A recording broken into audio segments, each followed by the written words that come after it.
продолжении медицинской темы в Якутске собрались ведущие онкологи России и педиатры республики. Они в течение 2 дней обсудят проблемы лечения онкологических заболеваний, а также новейшие методы выявления онкологии на ранней стадии. Подробности в материале Розалии Борисовой.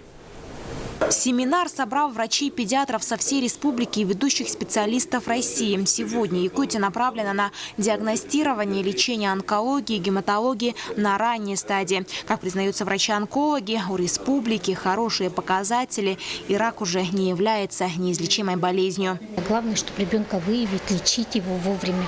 И процент довольно хороший. Где-то свыше 80% лейкозов детей выживает у нас. И вот этот семинар, он как бы помогает вот именно дальним регионам, оказывает практическую помощь. Высокий уровень отмечают институты-партнеры якутского отделения. За многие годы из стен больницы здоровым вышел не один ребенок. Несколько последних наших совместных пациентов начинали лечение в Якутске в очень тяжелом состоянии. Они были нетранспортабельны для переезда в Москву. Здесь их приводили в порядок.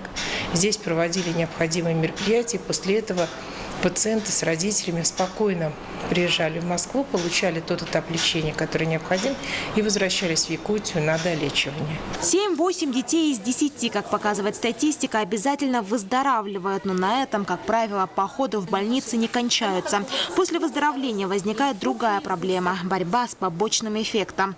И наша задача заключается не только в том, чтобы просто увеличивать количество выздоравливающих детей, самое главное – уменьшить токсичность терапии в целом. И одна из главных сейчас проблем – это уменьшение поздней токсичности, поздних эффектов. Назрела сегодня в Якутии другая проблема. Дети от 15 до 18 лет буквально остаются между небом и землей, наедине со своим диагнозом. Таких детей не принимают в педиатрическом отделении, в педиатрическом центре в отделении детской онкологии.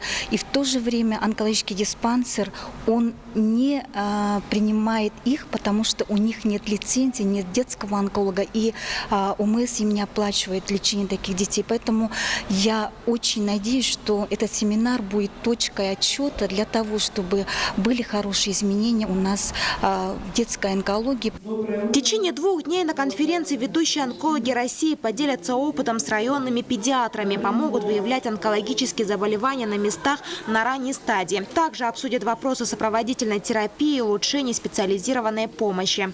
Розалия Борисова, Василий Слепцов, НВК Саха, Якутск.